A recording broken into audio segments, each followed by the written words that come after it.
وَإِذَا طَلَّقْتُمُ النِّسَاءَ فَبَلَغْنَ أَجَلَهُنَّ فَلَا تَعْضُلُوهُنَّ أَن يَنكِحْنَ أَزْوَاجَهُنَّ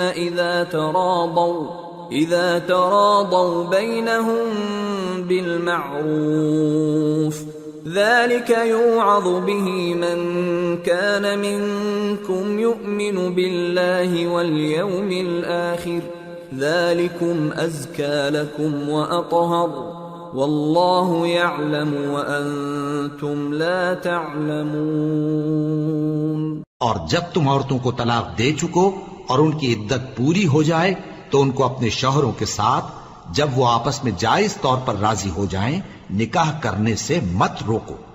اس حکم سے اس شخص کو نصیحت کی جاتی ہے جو تم میں اللہ اور روز آخر پر یقین رکھتا ہے۔